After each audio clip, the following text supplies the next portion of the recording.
Tuhan bersamamu.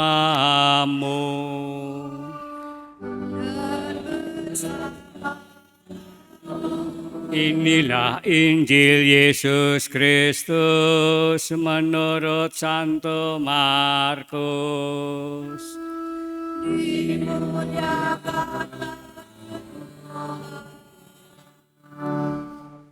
Bab 1 ayat 14 sampai dengan 20. Sesudah Yohanes Pembaptis ditangkap, datanglah Yesus ke Galilea memberitakan Injil Allah. Yesus memberitakan waktunya telah genap. Kerajaan Allah sudah dekat, bertobatlah dan percayalah kepada Injil. Ketika Yesus sedang berjalan menyusur danau Galilea, ia melihat Simon dan Andreas saudara Simon. Mereka sedang menebarkan jala di danau, sebab mereka itu penjala ikan. Yesus berkata kepada mereka, "Mari, ikutilah aku. Dan kamu akan kujadikan penjala manusia." Mereka pun segera meninggalkan jalannya dan mengikuti Yesus. Setelah Yesus meneruskan perjalanannya, sedikit lagi dilihatnya Yakobus, anak Zebedius, dan Yohanes, saudaranya, sedang membereskan jala di dalam perahu. Yesus segera memanggil mereka dan mereka meninggalkan ayahnya Zebedius di atas perahu bersama orang-orang upahannya. Lalu mereka mengikuti Yesus. Demikianlah sabda Tuhan. Terpujilah Kristus.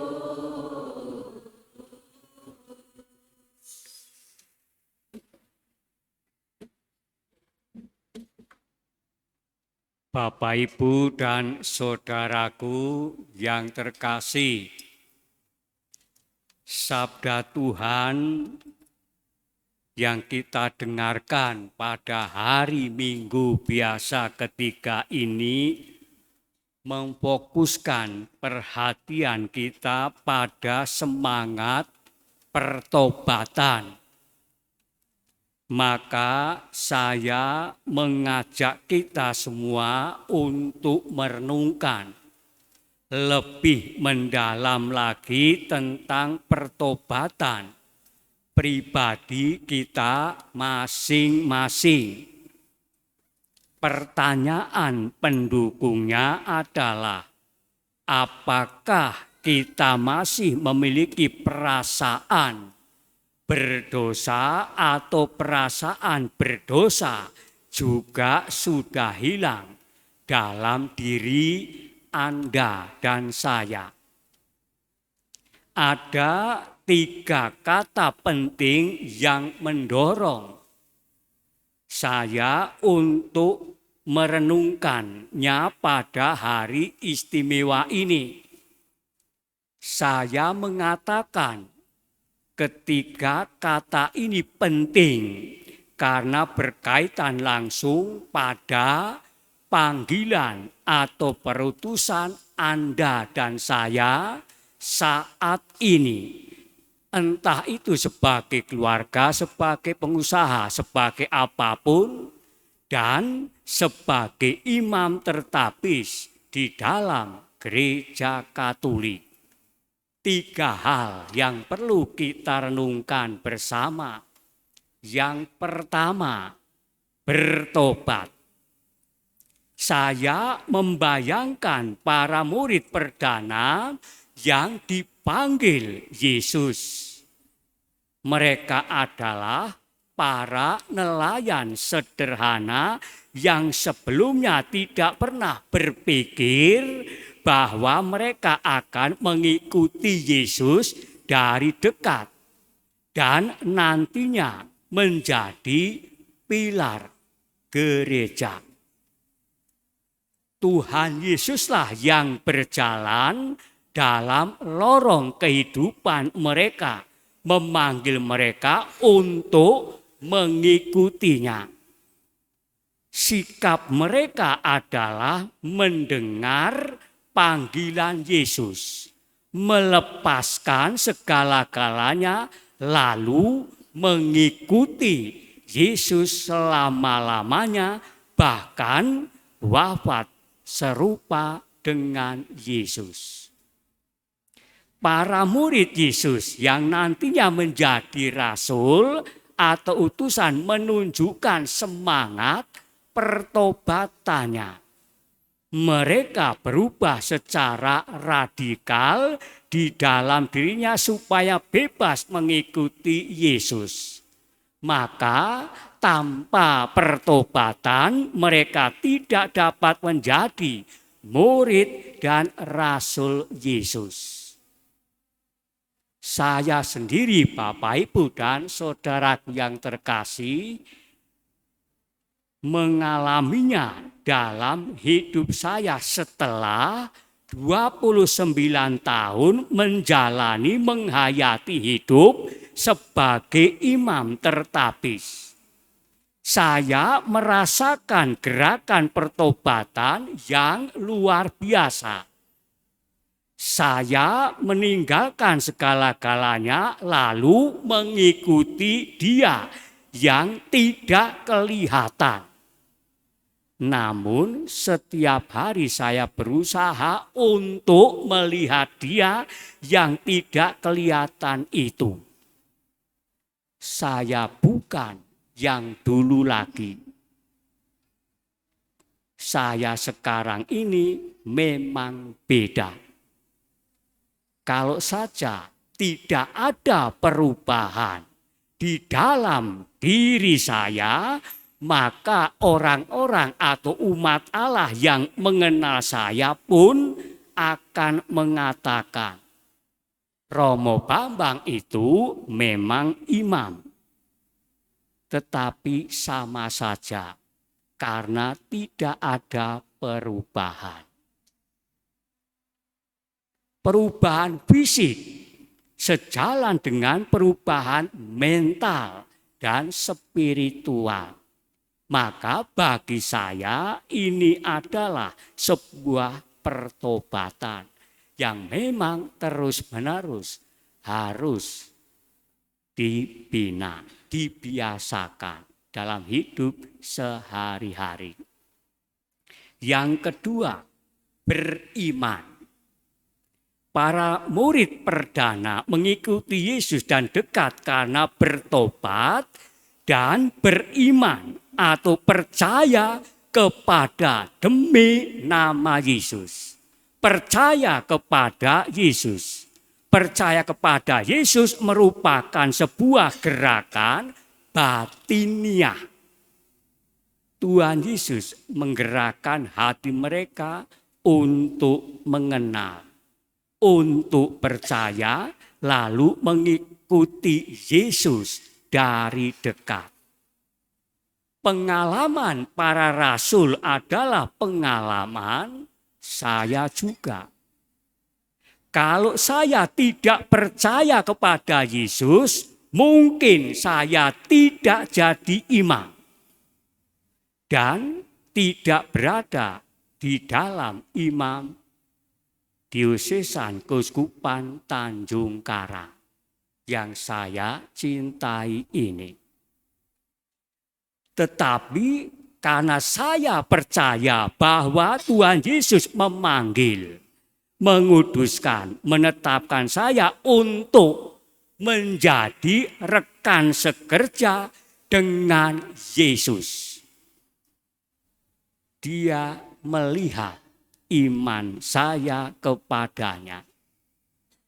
Iman yang tidak sempurna. Tetapi dia selalu mau menyempurnakannya. Oleh karena itu Bapak, Ibu, dan saudaraku yang terkasih, saya selalu mengatakan kepada Yesus, Tuhan Yesus, tambahkanlah iman saya kepadamu.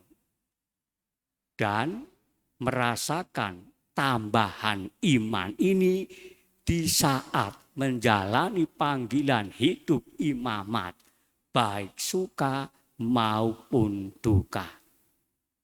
Tuhan Yesus memang luar biasa. Lalu yang ketiga, siap mewartakan. Para murid perdana mengalami pertobatan, percaya kepada Yesus dan berusaha untuk mewartakan pertobatan dan iman mereka akan Yesus Kristus kepada semua orang. Hal yang ditunjukkan adalah bertobat dan percaya sehingga dapat mewartakan Injil. Saya pun juga merasakan hal yang sama. Selama bertahun-tahun, saya berusaha untuk hidup dalam pertobatan dan memohon supaya Tuhan menambahkan iman saya. Dengan demikian, saya menunjukkan panggilan dan iman saya ini dengan mewartakan Injil kepada semua orang. Apakah orang itu percaya atau tidak, tetap yang diwartakan adalah Injil.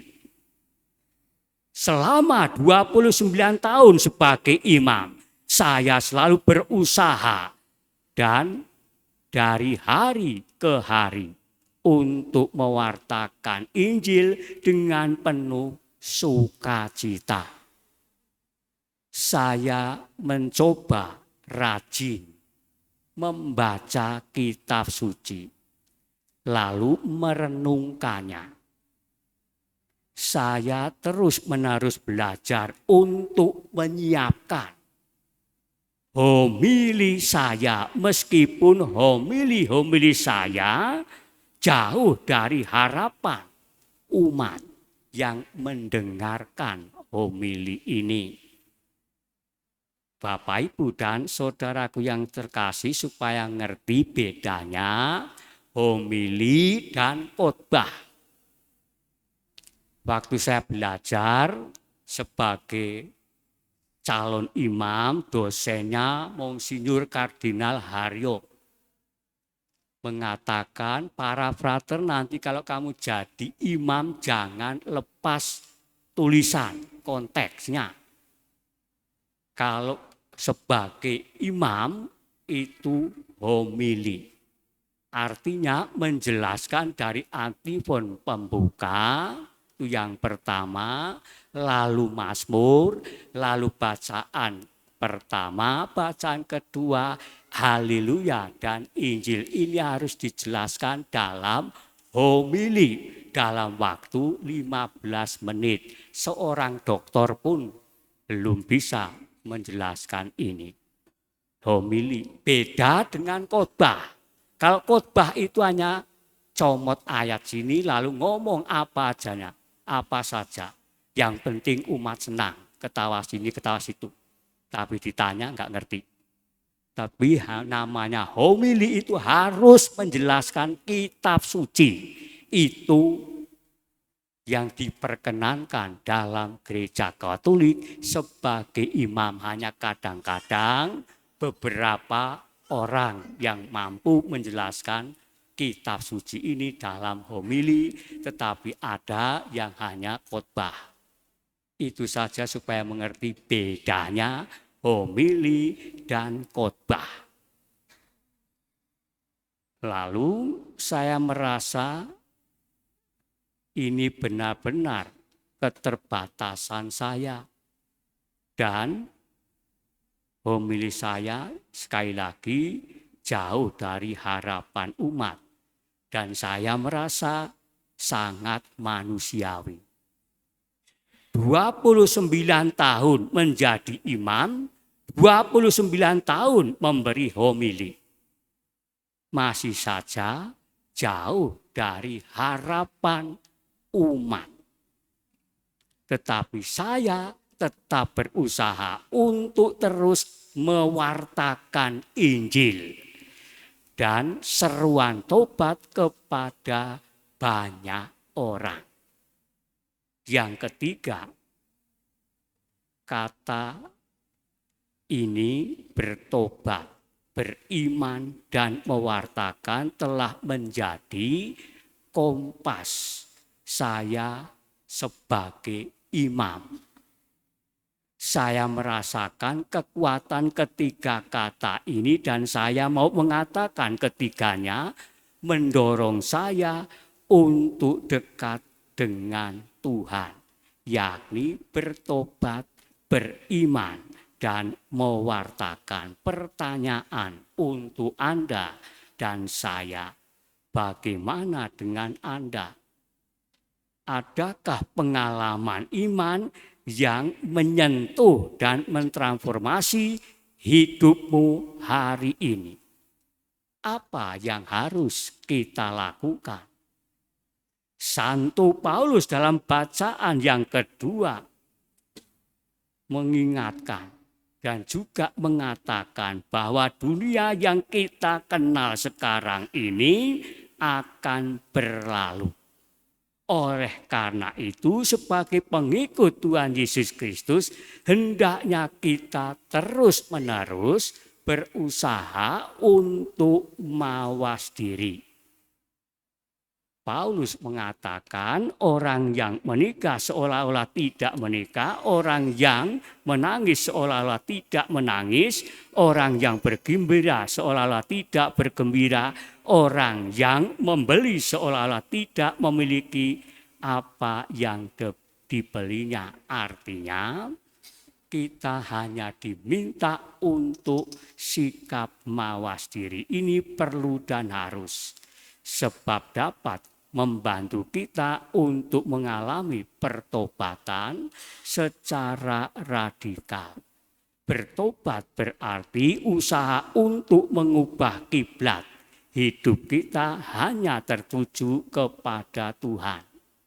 Maka perubahan kiblat hidup hanya kepada Tuhan disadari oleh kita sebagai umat beriman, sehingga Paulus pun menyerukan pertobatan kepada kita semua untuk menghayati hidup rohani seolah-olah ini adalah hari terakhir hidup Anda dan saya.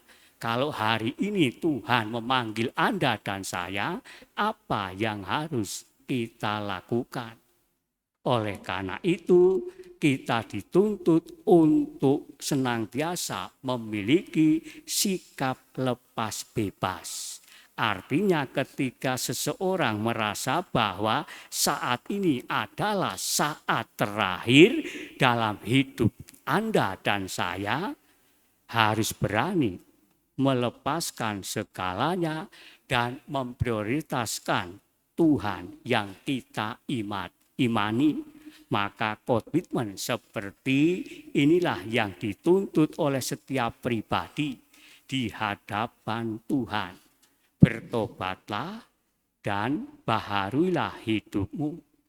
Lalu percayalah kepada Injil. Tuhan memberkati. Bunda Maria mendoakan kita semua. Tuhan memberkati.